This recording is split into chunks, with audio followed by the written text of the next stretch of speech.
اچھے اعمال اور اچھے بننے کے لیے ہے، یا مریں گے تو اچھے بن کر مریں گے، یہ ہے اللہ پاک ہم سب کو اچھوں کی صحبت عطا فرمائے۔ آگے وَهُوَ الْعَزِيزُ الْغَفُورُ، وہ عزیز ہے، عزیز کس کو کہتے ہیں؟ الغالب والقادر على وجوہ الانتقام، وہ ہر طرح کا بدلہ لینے پر قادر ہے، ہر طرح کا بدلہ لینے پر غالب ہے۔ لمن خرج عن رفقة عبودیتہ، ان تمام لوگوں سے جو اس کی پرستش اور اس کی بندگی سے خود کو آزاد سمجھے ہوا، جو اللہ کی بندگی سے خود کو آزاد سمجھے ہوا ہے، جتنا پڑھو نماز کیوں ہو نہیں رہا ہے پڑھنا اس کو، تو اللہ پاک فرماتا ہے وَهُوَ الْعَزِيزُ، میں عزیز ہوں، اور عزیز کا معنی ہوتا ہے میں غالب ہوں، تم کہاں جاؤ گے؟ کسی بھی طرح سے کچھ بھی نہیں کر سکتے میرے دائرے سے باہر نہیں ہو۔ وہ یہودی فکر نے کہا تھا کہ ضرور ہم دیکھ لیں گے اللہ کو، ایسا برج بنا لیں گے نا کہ اس کے اندر گھس ہی نہیں سکتا ملک الموت۔ اس کو سمجھنا چاہیے کہ فرشتے جو ہے نوری مخلوق ہے، اور نور کے لیے جسم آڑے نہیں آ سکتی، مٹی یہ سب تو جسم ہے نا، نوری مخلوق کے لیے آڑے نہیں آ سکتی۔ چنانچہ اللہ پاک نے کہا کہ کئی موت آتی اینما تکونوا یدرککم الموت ولو کنتم فی بروج مشیدہ، اے لوگو جہاں کہیں بھی تم اگرچہ سخت برج میں داخل ہو جاؤ بنا کر کے، اس کے اندر موت دے دوں گا، اس کے اندر داخل کر دوں گا موت کو۔ اللہ پاک ہم سب کو اچھی موت عطا اتنے پوشیدہ میں رہتے ہم دنیا کی فگر دیکھ رہے ہو ٹی وی پہ، کیسا رہا؟ یہ تو قدرت میں کیا خراب ہو سکتے تھے؟ تو پہلے یہ چیزیں ایمانیات سے تعلق رکھتی ہیں۔ اگر یہ ایمان بھی دیکھے، ایمان اچھا کچھ کبھی کبھی سائنسداں بھی یہ کرتے رہتے ہیں کچھ، لیکن ہو جاتا ہے کچھ، اس وقت بولتے ہیں oh my God، کیا وہ خود سمجھتے ہیں کہ کرشمہ ہو گیا، ایسا ہو گیا ویسا ہو، تو کم سے کم یہ سب بھی تو، اسی لیے تو سائنسداں لوگ آج جتنے بھی امریکہ وغیرہ میں اسلام کیوں پھیل رہا، پڑھے لوگ ایمان قبول کر رہے ہیں، لوگ اسلام قرآن کو پڑھ رہے ہیں، بائبل کو نہیں پڑھے لوگ، اس سے دیکھ کر آپ دیکھیں نا آج فرعون کو آج یوٹیوب پر دیکھ رہے ہیں، فرعون کو میوزیم میں دیکھ رہے ہیں، ایک بڑا ڈاکٹر جو سب سے پہلے فرعون کے مجسمے کو، سب سے بڑا ڈاکٹر تو فرعون کا جو مجسمہ ملا تو اس کو فورینسک لیب بولتے ہیں، وہاں لے کر کے اس ڈاکٹر کو بلایا، اور بلانے کے بعد جب دکھایا تو دکھانے کے بعد بولا کہ اس کا بدن تو ایک دم جیسے کہ ابھی مرا، اور پریشان ہو گئے، تو اس اور بھی مسلمان کوئی ڈاکٹر تھے، اس نے کہا صدق اللہ، عربی میں بولا میرے اللہ نے بہت پہلے ہی کہہ دیا موسیٰ کے زمانے ہی میں کہ اے فرعون تجھے موت تو دوں گا لیکن تیرے جسم کو تر و تازہ رکھوں گا آنے والی نسلوں کو عبرت کے لیے۔ تو اس ڈاکٹر نے کہا ذرا دکھا وہ کون قرآن ہے، اتنا پہلے پیشن گوئی کہہ دیا۔ جیسے ہی دیکھا تو اس میں ایک آیت آئی فَالْيَوْمَ نُنَجِّيكَ بِبَدَنِكَ لِتَكُونَ لِمَنْ خَلْفَكَ آیَةً، کہ اے فرعون آخری وقت میں جب مر رہا تھا تو اس نے کہا تھا ایمان قبول کرتے تھے، کہا نہیں آپ ایمان قبول کرنے سے کوئی فائدہ نہیں، آج تیرے بدن کو ہم نجات دیں گے لِتَكُونَ لِمَنْ خَلْفَكَ آیَةً، تاکہ تیرے بعد آنے والی نسلیں دیکھ کر کے عبرت ہو۔ یہ جیسے ہی سنا اس وقت صاف کہہ دیا ارے ھذا ھو الحق، یہی حق ہے، یہی دین حق ہے، اور ایمان قبول کر لیں۔ سب سے پہلا ریسرچ جو ڈاکٹر کرنے والا تھا وہ سب سے پہلا ڈاکٹر، یہ پارٹ نمبر 11 میں ہونا چاہیے فَالْيَوْمَ نُنَجِّيكَ بِبَدَنِكَ لِتَكُونَ لِمَنْ خَلْفَكَ آیَةً وَإِنَّ كَثِيرًا مِنَ النَّاسِ عَنْ آیَاتِنَا لَغَافِلُونَ وَلَقَدْ بَوَّأْنَا بَنِي إِسْرَائِیلَ مَبَوَّءَ صِدْقٍ وَرَزَقْنَاهُم مِنَ الطَّیِّبَاتِ وَفَضَّلْنَاهُمْ حَتَّى جَاءَهُمُ الْعِلْمُ بَغْيًا إِنَّ رَبَّكَ يَقْضِي بَيْنَهُمْ يَوْمَ الْقِیَامَةِ فِيمَا كَانُوا فِيهِ يَخْتَلِفُونَ۔ 11 سورہ یونس میں ہونا چاہیے۔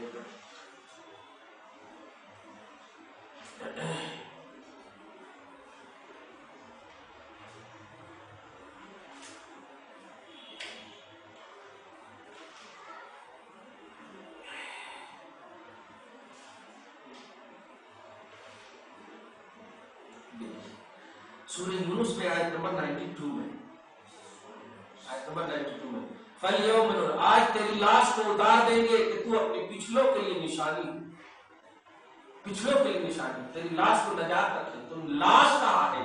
جسم کو، جو نجی کا بدن جسم کو، تو اسی آیت کریمہ سے اس فارنسک ڈاکٹر نے ایمان قبول کیا. کہنا یہ ہے کہ ہمارا اسلام سچا ہے, ہمارا مذہب سچا ہے.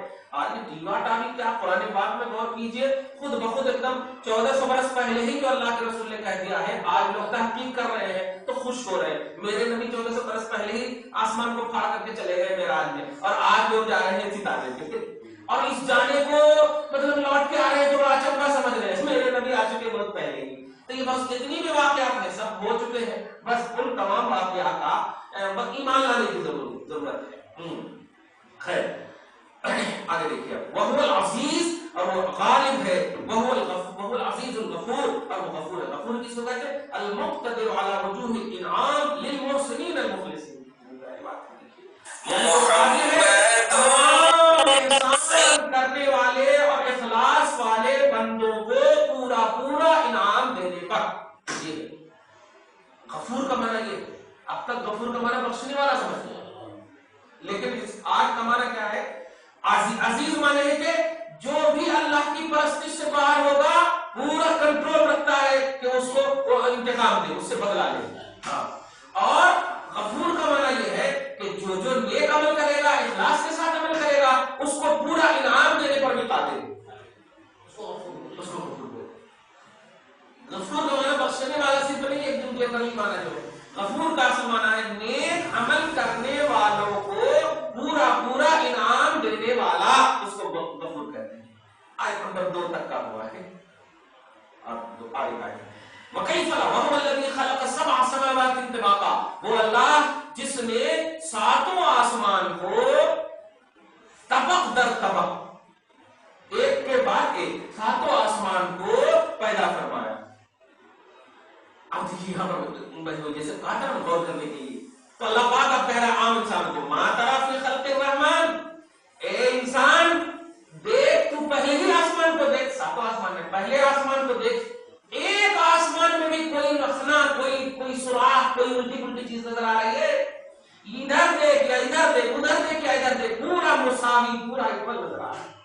ما ترى فی خلق الرحمن, کیا تمہیں اللہ کی مخلوق میں من تفاوت, کوئی تفاوت, کوئی فرق نظر آ رہا ہے؟ ارے باپ, کتنا ایک پریکٹیکلی سوال کر رہا ہے مولا. ایک مرتبہ نہیں, دیکھیں من تفاوت, ایک مرتبہ نہیں, فرج البصر, بار بار اپنی آنکھ کو دوڑا, حل ترى من فطور, کیا کچھ رکھنا, کوئی فطور نظر آ رہا ہے؟ ثم ارجع البصر, پھر کرتين, بار بار نظر دوڑا. کیا کہنا ہے؟ چھوٹی سی بات ہم بولتے ہیں, ارے ٹھیک سے دیکھو نا, جا کر کے کبھی بھی بولتے ہیں ٹھیک سے دیکھو نا, میری صدری وہیں تھی, ٹھیک سے دیکھو نا میری, ارے دیکھو نا, اور بولتے بار بار دیکھ چکا تو ہو گیا. تو مطلب یہ کہ دیکھنے والے کی طرف سے آپ کے پاس بات آ جائے کہ میں نے پورے طور پر دیکھ لی ہے بھائی, آپ پریشان ہونے کی ضرورت نہیں. تو اسے اللہ تعالیٰ بار بار کہہ رہا ہے کہ جتنی مرتبہ ہو سکے میری اس تخلیق میں دیکھ. ينقلب إليك البصر خاسئا وهو حسير, تیری آنکھ خود حسرت کرتی ہوئی لوٹ جائے گی, اور یہی کہو گے بہت دیکھ لیا, اب آپ کچھ بھی نہیں ٹھیک, سب ٹھیک ہے, اللہ ہے. اس طرح سے حسرت کرتی ہوئی لوٹ جائے گی. اللہ بات فرما رہا ثم ارجع البصر ينقلب إليك البصر, تمہاری یہ دیکھنے والے خاسئا, ذلیل ہو کر, رسوا ہو کر, خائفا بعیدا عن المطلوب الذي هو رؤية الفطور, فطور دیکھنے چلے تھے, اس میں رسوا ہو کر کے لوٹ جائے گی. وهو حسیر, اس حال میں کہ وہ حسرت کرتی ہوگی, ارے کوئی فائدہ نہیں دیکھنے سے. کہنا یہ ہے کہ اللہ پاک صدیاں گزر گئی, زمانے گزر گئے, اور آج تک اللہ کی ایک تخلیق میں کوئی بھی چینجنگ نہیں لا سکے. پوری دنیا کے سائنسدانوں کو بلائیے, جس چیز کو بھی اس نے وجود دیا ہو, A to Z, جب سے دیا اور جب تک دیا, اگر ایک ہی طرح رہ جائے ہو ہی نہیں سکتا. بڑے سے بڑے پائلٹ کو آپ دیکھیں, بڑے سے بڑے آپ جہاز کو دیکھیں, آج ایسا کیے دوسرے دن اس کا رنگ بدل جاتا, دوسرے دن اس کے بدل جاتے, کچھ نہ کچھ تو پارٹ پرزے میں چینجنگ آتی رہتی. رنگ کی پیدائش میں کوئی چینجنگ نہیں, سبحان, رب کی تخلیق میں کوئی چینجنگ نہیں. خیر, یہ آیت نمبر 4 تک کا ہوا. آیت نمبر 5 کریں انشاءاللہ. دعا ہے اللہ پاک آج کی اس خصوصی سورہ ملک کے وسیلے سے ہم سب کی شفاعت نصیب فرمائے. ہم سب کے لیے اس سورہ پاک کو شافعہ, مانعہ اور منجیہ بنائے. ہم سب کو پروردگار عالم غوث پاک رضی اللہ تعالیٰ عنہ کے وسیلے سے بخش دے. ہم سب کے اولاد کو بخش دے, ہم سب کے بڑوں کو بخش دے. ہم سب کی اس خصوصی بیٹھک اور نشست کو اپنے حبیب پاک صاحب الاولاد کے وسیلے سے قبول فرمائے. فرمائے. وصلی اللہ تعالی علی خیر خلقہ محمد و آلہ و اصحابہ اجمعین برحمتک یا ارحم الراحمین.